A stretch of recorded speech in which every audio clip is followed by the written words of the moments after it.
열왕기 13장 1절에서 10절까지 말씀입니다.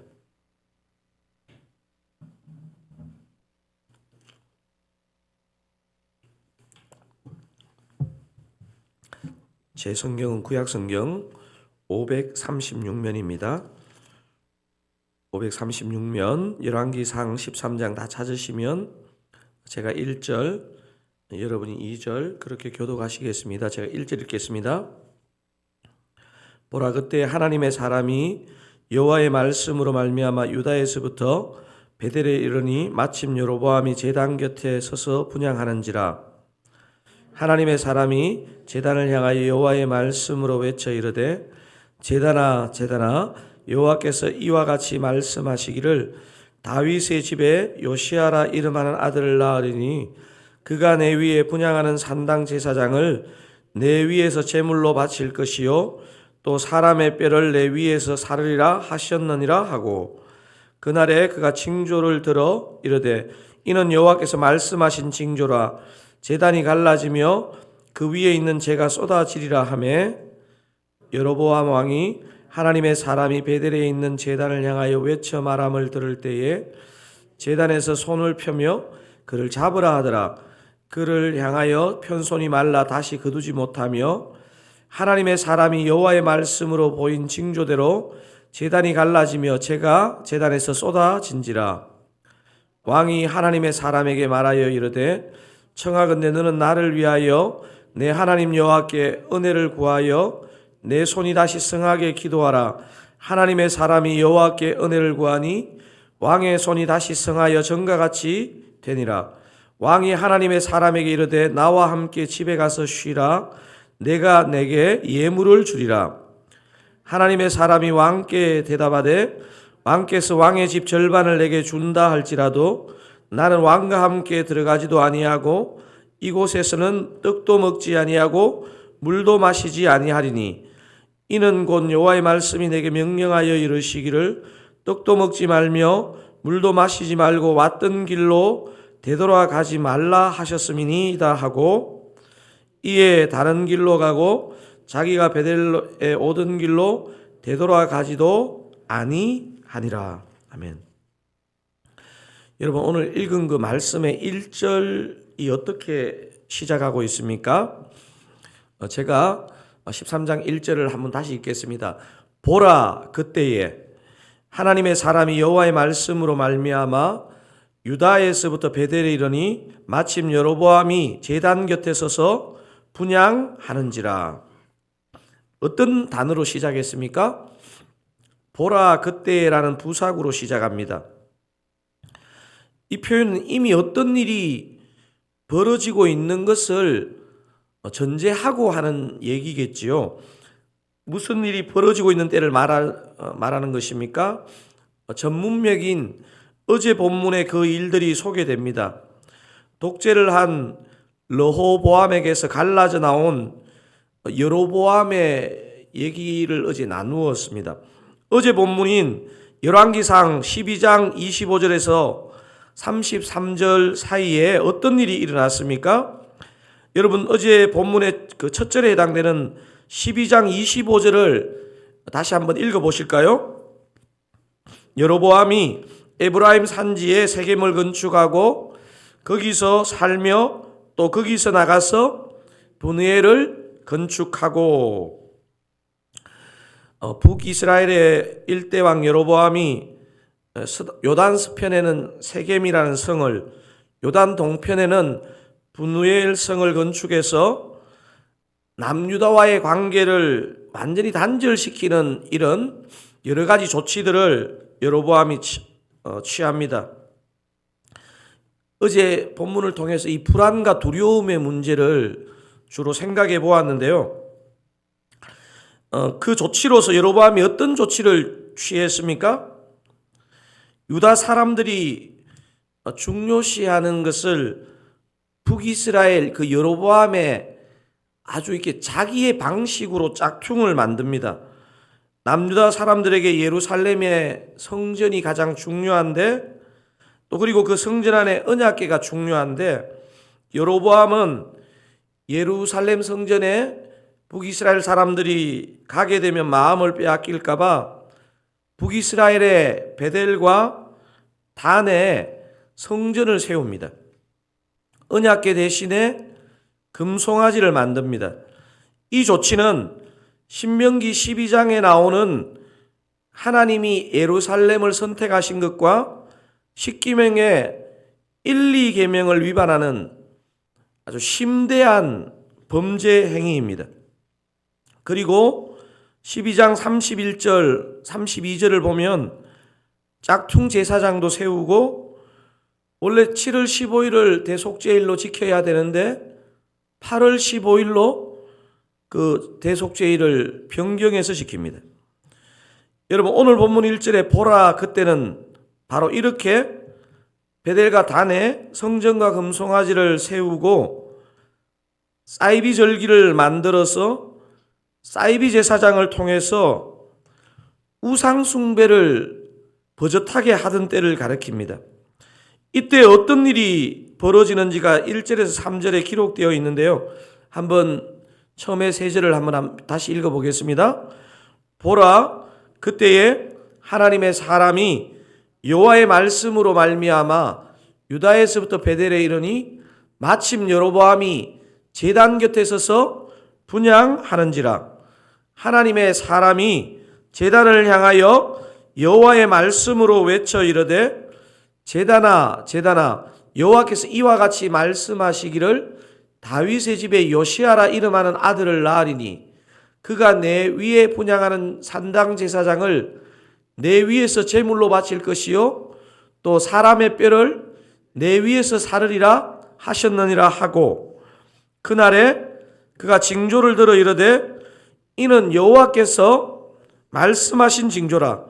제단이 갈라지며 그 위에 있는 재가 쏟아지리라 하며 정해진 곳에 그 버려야 할 그 재물의 재가 그 제단에 쏟아지는 일은 하나님이 그 제사를 받지 않으셨다는 것을 상징적으로 보여주는 것입니다. 본문에 언급된 요시아란 인물은 여로보암 300년 후에 나타날 가장 훌륭한 이스라엘에서 가장 훌륭한 종교개혁을 단행한 유다의 왕입니다. 요시아가 나타나 이 징계를 하는 일은 300년 후의 일이지만 그 일의 징조로 지금 제단에서 재가 쏟아지는 일이 일어나는 것입니다. 하나님은 한 번의 잘못에 대해서 바로 징계하시는 경우는 거의 없다고 보시면 됩니다. 사람의 입장에서 하나님의 징계가 갑자기 임하는 것처럼 보여도 징계 이전에 많은 기회를 주십니다. 오늘 본문의 여로보암도 마찬가지입니다. 우리가 이미 아는 것처럼 여로보암은 열왕기상 12장에서 심각한 잘못을 반복적으로 범합니다. 여러 차례 기회를 주어도 뉘우치지를 않기 때문에 오늘 13장을 시작하면서도 다시 하나님의 사람을 보내십니다. 하나님의 사람의 메시지에 여로보암이 어떻게 반응했는지 오늘 그 본문 4절 5절 다시 한번 읽어보겠습니다. 여로보암 왕이 하나님의 사람이 베델에 있는 제단을 향하여 외쳐 말함을 들을 때에 제단에서 손을 펴며 그를 잡으라 하더라. 그를 향하여 편 손이 말라 다시 거두지 못하며 하나님의 사람이 여호와의 말씀으로 보인 징조대로 제단이 갈라지며 재가 제단에서 쏟아진지라. 하나님의 사람의 책망에 회개하기는커녕 오히려 분노를 가지고 그 선지자를 잡으려다가 자신의 손에 마비가 일어나죠. 계속되는 본문에서 여로보암은 하나님의 사람에게 간청하고 하나님은 치유해 주십니다.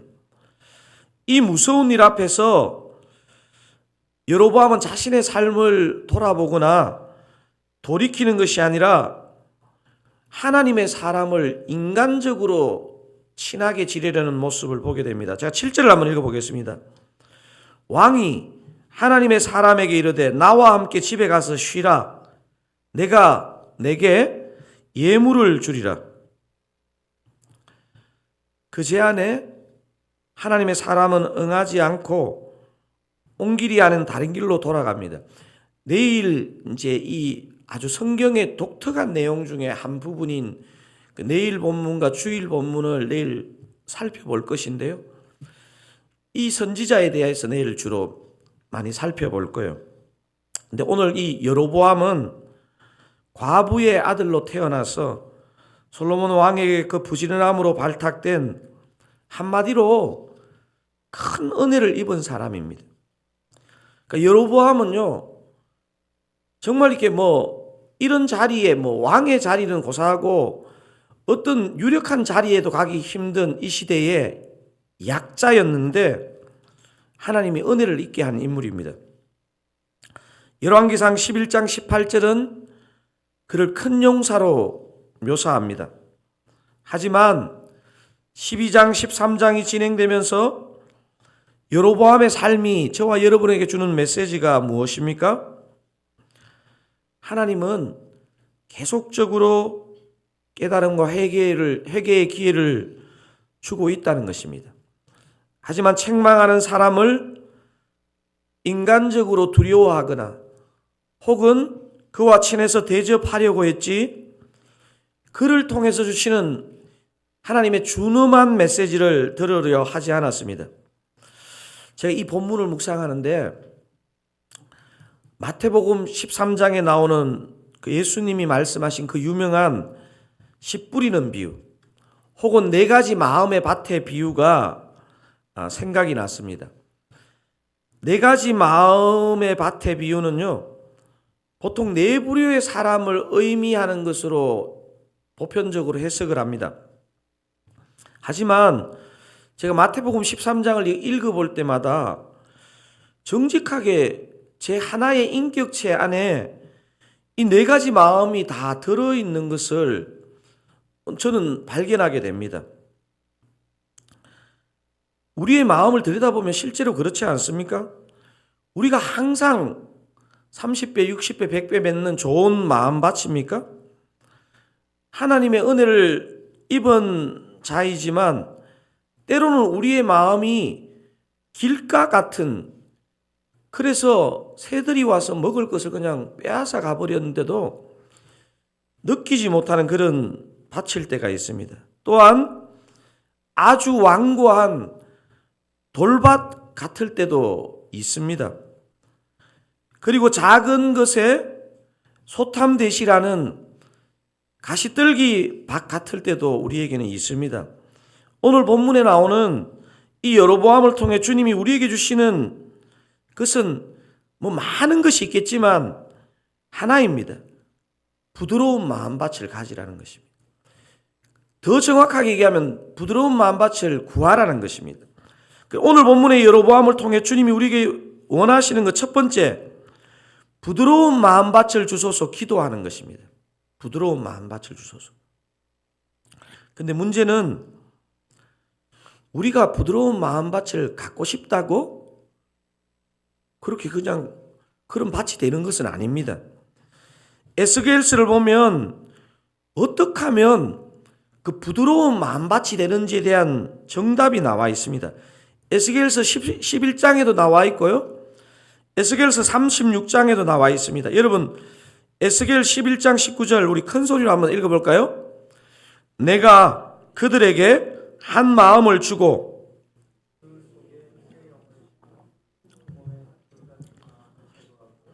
살처럼 부드러운 마음을 주어. 에스겔 36장 26절도 한번 읽어보겠습니다. 또 새 영을 너희 속에 두고 새 마음을 너희에게 주되 너희 육신에서 굳은 마음을 제거하고 부드러운 마음을 줄 것이며. 이 두 구절을 읽어봤을 때 우리 스스로는 절대로 부드러운 마음을 가질 수 없다는 것을 고백하는 데서 저 본문이 시작합니다. 주님, 우리는 진짜 굳은 마음을 가진 자이고 완고한 마음을 가진 자이고 옹졸한 마음을 가진 자입니다. 이렇게 고백할 때 성령이 우리에게 찾아오셔서 우리의 마음밭을 기경해 주신다는 것입니다. 그래서 에스겔서 본문에서 굉장히 중요하게 여기시는 것은 세영, 성령을 구하는 것입니다. 여러분은 요즘 마음밭이 어떠십니까? 부드러운 마음밭입니까? 그렇다면요, 그 성령의 은혜입니다. 성령의 은혜. 원래 우리 마음밭이 아니고 어떻게 하면 우리가 진짜 열매를 맺을 수 있는 부드러운 마음밭이 될까요? 우리가 사실 정직하게 생각해 보면 분명히 길가밭 같은 마음이 있잖아요. 돌밭 같은 마음이 있지 않습니까? 가시떨기 같은 그런 우리의 마음을 느낄 때가 있지 않습니까? 이 마음밭을 기경하실 분이 필요합니다. 오직 성령님만이 우리의 거친 마음밭을 부드럽게 기경하시는 줄 믿으시기 바랍니다. 그래서 오늘 메시지 두 번째, 어떻게 하면 우리가 부드러운 마음밭을 가질 수 있을까요? 정답은 이거겠죠. 오직 성령님만이 우리의 거친 마음밭을 부드럽게 기경하실 수 있습니다. 이렇게 고백하는 것입니다. 우리 오늘 이 시간 금요일을 또 한 주간을 마무리하는 금요일 새벽을 시작하는데요. 이 은혜를 구하시면 좋겠습니다. 그래서 오늘 이 예배를 시작할 때는 혹시 여러분이 어제 막 근심하면서 욕심내면서 마음에 화내면서 딱딱한 마음밭으로 오늘 이 자리에 나왔더라도 기도하실 때, 성령 구하실 때 부드럽고 넉넉한 마음으로 다 돌아가셔서 주님의 말씀의 열매를 맺기에 부족함이 없는 그런 마음밭 되시기를 한없이 넉넉하신 예수님의 이름으로 축원드립니다. 오늘 우리가 두 가지 이 여로보암을 통해서 두 가지 메시지를 살펴보았습니다. 여로보암을 통해 주님이 우리에게 원하시는 게 뭡니까? 부드러운 마음밭을 주소서, 그렇게 기도하고 소원하고 간구하는 것입니다. 두 번째, 어떻게 하면 우리가 부드러운 마음밭을 가질 수 있습니까? 오직 성령님만이 우리의 거친 마음밭을 부드럽게 기경할 수 있습니다.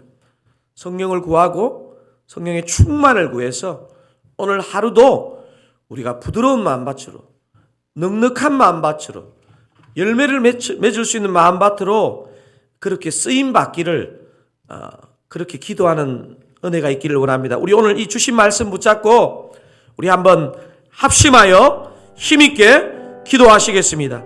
주님, 그렇습니다. 우리는 길가밭 같고 또 굳은 마음을 갖고 하나님 아버지, 하나님의 말씀도 사람의 말도 잘 듣지 않으려고 하는 고집된 인생입니다. 하나님 아버지, 불쌍히 여겨주시고 저에게, 우리에게 부드러운 마음밭을 허락하여 주시옵소서. 주님, 또한 이 여로보암을 보면서 또 우리의 마음을 보면서 진짜 우리의 마음밭을 기경하실 분은 우리 주님밖에 없음을 고백합니다. 주님, 이 시간 찾아오셔서 우리의 거친 마음밭을, 주님 생명의 말씀을 열매 맺을 수 있는 부드러운 마음밭으로 기경하여 주시옵소서. 주님, 우리를 받아주시옵소서. 우리의 마음밭을 기경하여 주시옵소서. 오직 주님께서 우리의 마음밭을 기경하여 주시옵소서. 그래서 우리가 부드러운 마음밭이 되어서 생명의 말씀을 결실하기에, 30배, 60배, 100배 결실하기에 부족함 없도록 우리를 사용하여 주시옵소서. 주의 성령으로 역사하여 주시옵소서. 찾아와 역사하여 주시옵소서. 감사합니다.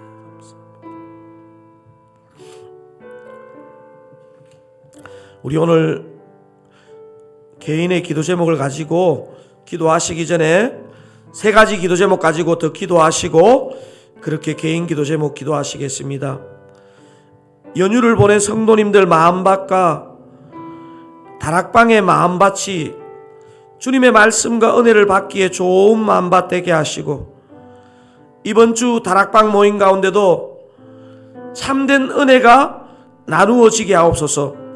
우리 성도님들의 마음밭과 다락방을 위해서 기도했으면 좋겠고요. 두 번째, 드사랑교회 2학기 모든 사역, 남은 사역 가운데 참된 복음의 역사, 성령의 역사, 생명의 역사가 힘있게 나타나게 하옵소서 기도하기를 원합니다.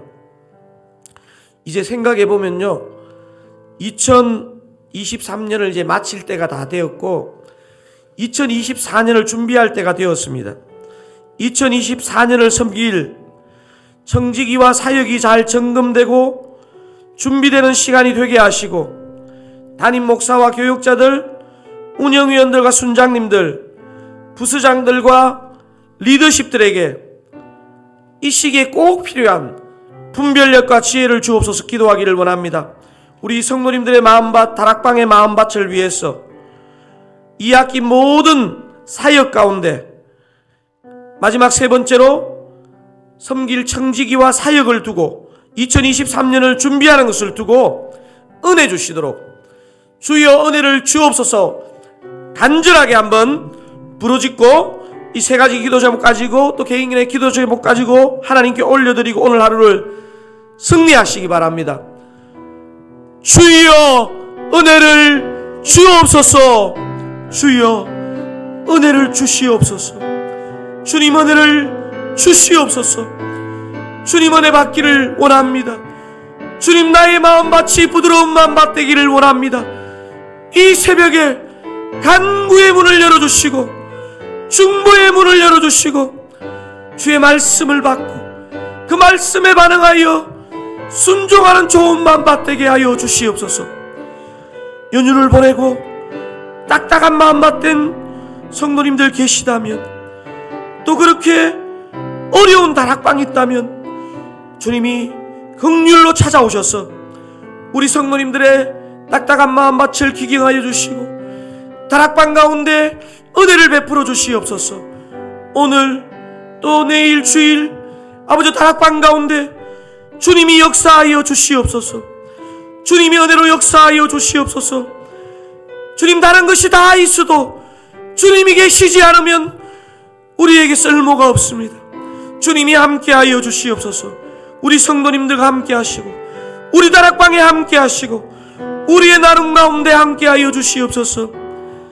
사랑교회 2학기 모든 사역 가운데 참된 복음의 역사, 참된 성령의 역사, 참된 생명의 역사가 나타나게 하여 주시옵소서.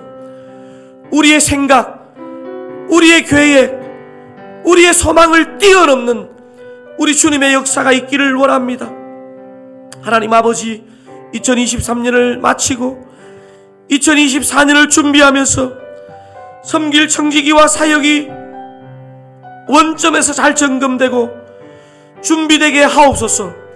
담임 목사인 저부터 교역자들, 운영위원들, 순장님들, 부수장들, 아버지 모든 청지기들이 그냥 관성으로 사역하는 것이 아니고 분별력 주시고 지혜 주셔서 주님의 원함이, 주님의 소원이 조금이라도 더 우리들 사랑교회 가운데 구현되어지기를 원합니다. 주님 기뻐하시는 교회가 되기를 원합니다. 주님이 기뻐하시는 담임 목사가 되기를 원합니다. 주님이 기뻐하시는 우리 리더들과 성도들 되기를 원합니다. 오늘 우리에게 찾아와 주시옵소서. 우리의 기도 가운데 주의 성령을 부어 주시옵소서.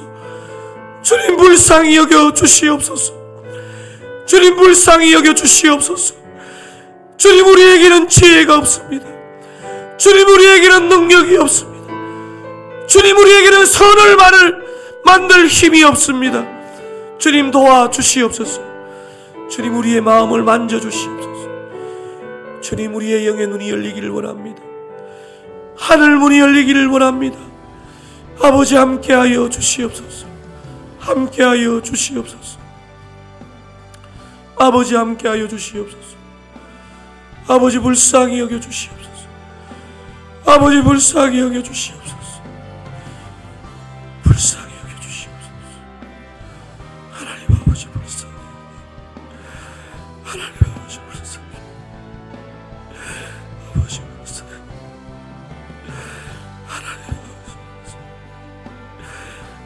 아버지 불쌍히, 하나님 아버지 불쌍히, 아버지 불쌍히,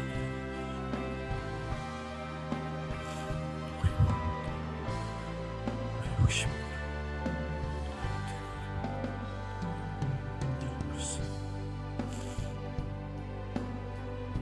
아버지,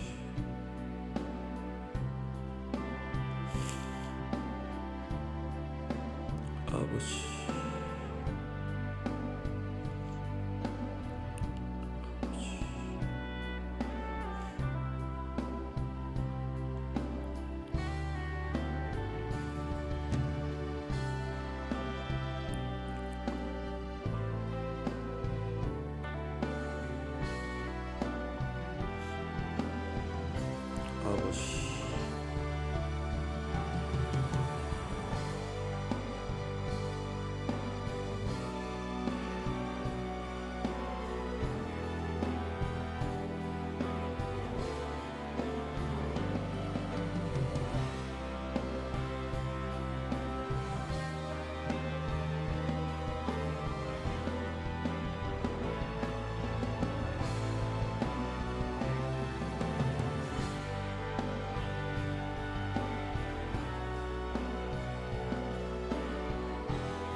아버지,